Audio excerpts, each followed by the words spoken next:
Magandang araw sa aking mga manonood. Pinakamahusay na patakaran sa pangangalaga sa mga senior citizens. Saang bansa kaya ito? Sa talaang ito, sinipi mula sa YouTube ang mga bansang nagbibigay ng pinakamahusay na mga patakaran at programa para sa kanilang mga senior citizens na ang nagsabing ang pangangalaga sa matatanda ay dapat na isang mahalagang bahagi ng patakaran ng bawat bansa.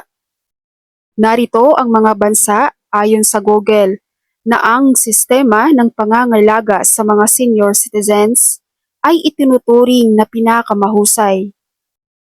Kabilang sa bansang ito ang bansang Norway, Sweden, Germany, the United States, the United Kingdom, New Zealand, Austria, France, Australia, Netherlands, Canada, and Denmark. At ang sabi pa dito, ang Norway ang may pinakamatibay na pakiramdam ng komunidad. 100% na saklaw ng pensyon at seguridad sa pananalapi para sa mga senior citizens. Hindi nakakagulat na ang Norway ay patuloy na matatagpuan sa numero 1 lugar. Napakalayo talaga ng Pilipinas sa ibang mga bansa pagdating sa pag-aalaga at pagbibigay halaga sa kanilang mga senior citizens. Simpleng discounts nga lang sa mga bilihin ay hirap pang ibigay. Hirap din ang gobyerno ng Pilipinas na bigyan ng social pension ang lahat ng senior citizen sa bansa.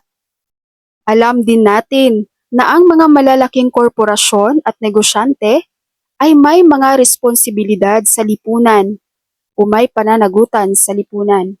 Hindi dahil sila ay responsable lamang para sa mga tubo or profit. Mayroong 4 na kategorya ng alalahanin. Una, mga epekto sa kapaligiran. Pangalawa, ethical na pananagutan. Pangatlo, philanthropic endeavors. Dito pumapasok ang kanilang pagmamalasakit para sa mga senior citizen. At ang pang-4, mga pananagutang pinansyal. Ang Corporate Social Responsibility or CSR ng gobyerno ay naugnay sa mga estratehiyang inilalagay sa aksyon na idinisenyo upang matiyak na ang operasyon ay ethical at kapaki-pakinabang para sa lipunan.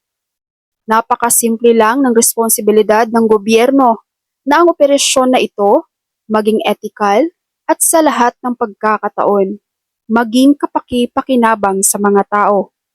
Samantala, sa Mandawi City, ang mga senior citizen at informal sector sa Barangay Tipolo naging panibagong benepisyaryo ng Financial Assistance Program ng DOLE Region 7. Mahigit 840,000 pesos ang inilabas para suportahan ang General Merchandise Project ng Tipolo Residents Informal Workers Associations.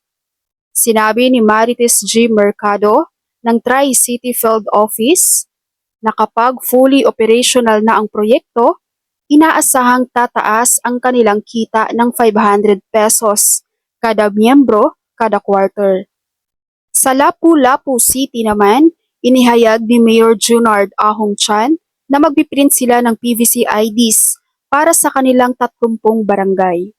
Inihayag din ng alkalde na magtatayo sila ng Senior Citizen Center na itatayo sa Senior Citizens Park malapit sa unang Cebu-Mactan Bridge sa Barangay Paho.